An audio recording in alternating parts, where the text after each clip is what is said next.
വിശദമായ വാർത്തയിലേക്ക്. വോട്ട് കൊള്ളയിൽ രാഹുൽ ഗാന്ധി ഉയർത്തിയ ചോദ്യങ്ങൾക്ക് കൃത്യമായി മറുപടി പറയാതെ തെരഞ്ഞെടുപ്പ് കമ്മീഷന്റെ വാർത്താ സമ്മേളനം. വോട്ടുകൊള്ള തള്ളിയ കമ്മീഷൻ ആരോപണം ഭരണഘടനയെ അപമാനിക്കലാണെന്ന് പറഞ്ഞു. കള്ളവോട്ട് ആരോപണം ഉന്നയിക്കുന്നവരോട് തെളിവ് ചോദിക്കുമ്പോൾ നൽകുന്നില്ല. തെരഞ്ഞെടുപ്പ് കമ്മീഷന്റെ കഴുത്തിൽ തോക്ക് ചൂണ്ടി വോട്ടർമാരെ ഭീഷണിപ്പെടുത്തുകയാണ് ചിലരെന്നും രാഹുൽ ഗാന്ധിയുടെ പേര് പറയാതെ കമ്മീഷൻ വിമർശിച്ചു. പരാതി നൽകാനുള്ള സമയപരിധി കഴിഞ്ഞതിനാൽ ക്രമക്കേട് ആരോപണം ഉയർന്ന തൃശൂർ അടക്കം ഒരിടത്തും അന്വേഷണം നടത്തില്ലെന്നും മുഖ്യ തെരഞ്ഞെടുപ്പ് കമ്മീഷണർ ജ്ഞാനേഷ് കുമാർ പറഞ്ഞു. वोट चोरी जैसे गलत शब्दों का इस्तेमाल करके जनता को गुमराह करने का असफल प्रयास किया जाए तो यह भारत के संविधान का अपमान नहीं तो और क्या है। ऐसे मिथ्या आरोपों से न तो चुनाव आयोग डरता है, जब चुनाव आयोग के कंधे पर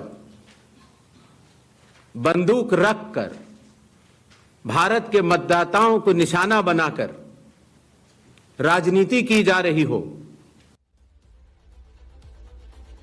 ധനസുബോധ ചേരുന്നു. ധനസുബോധ, രാഹുൽ ഗാന്ധിയുടെ ആരോപണങ്ങൾക്ക് തെരഞ്ഞെടുപ്പ് കമ്മീഷന്റെ മറുപടി എന്താണ്? ഏതു തരത്തിൽ കമ്മീഷൻ ന്യായീകരിക്കുന്നു? എന്ത് സംഭവിച്ചു വാർത്താ സമ്മേളനം?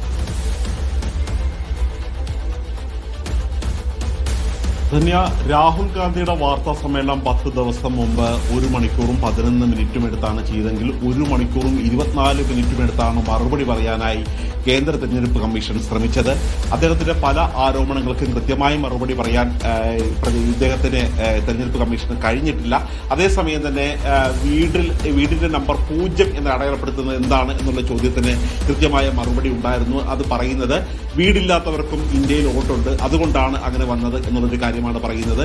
എന്തുകൊണ്ടാണ് തെരഞ്ഞെടുപ്പ് അട്ടിമറി നടക്കുന്നുണ്ടോ ഇല്ലയോ എന്ന് പരിശോധിക്കാൻ വേണ്ടി ആ CCTV ദൃശ്യങ്ങൾ നൽകാത്തത് എന്ന് ചോദിക്കുമ്പോൾ 2019 ഒരു സുപ്രീം കോടതിയുടെ വിധിയുണ്ട്, സ്വകാര്യത മാനിക്കണം, അതുകൊണ്ടാണ് നൽകാതിരിക്കുന്നത് എന്നുള്ള ഒരു മറുപടിയാണ് അവിടെ നിന്നുണ്ടാകുന്നത്. മാത്രമല്ല, ഈ പല സ്റ്റേറ്റുകളിലായി കൃത്യമായി ഒരു മൂന്ന് സ്റ്റേറ്റുകളിൽ തന്നെ ചിലർക്ക് വോട്ടുണ്ട്.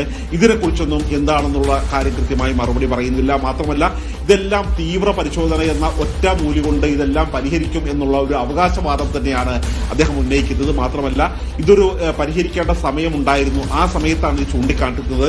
കേരളമായാലും കർണാടകയായാലും ബീഹാർ ആയാലും ഈ സമയം എല്ലാം കൂടി കഴിഞ്ഞു പോയതിനു ശേഷം ഈ തരത്തിൽ ഒരു ആരോപിക്കുന്നതിന്റെ അർത്ഥം എന്താണെന്ന് ജനങ്ങൾക്ക് മനസ്സിലാകും എന്ന് തന്നെയാണ് പറയുന്നത്. മാത്രമല്ല, ഈ വോട്ടർ പട്ടികയിൽ തിരുത്തൽ വരണമെങ്കിൽ 3 തരത്തിൽ തിരുത്താം. ഒന്ന്, വോട്ടർ പട്ടിക പ്രസിദ്ധീകരിക്കുമ്പോൾ തന്നെ തിരുത്താം. രണ്ടാമത്, ഏതെങ്കിലും തരത്തിലുള്ള ഒരു കള്ളവോട്ട് നടക്കുന്നുണ്ട് എന്ന് തോന്നുകയാണെങ്കിൽ സ്വന്തം ബൂത്തിലെ ആ ഏജന്റ്, സ്വന്തം പാർട്ടിയുടെ ഏജന്റിനെ വിശ്വസിക്കണം. അവർക്ക് ആ സമയത്ത് ചൂണ്ടിക്കാട്ടാം. അതും നടന്നില്ല.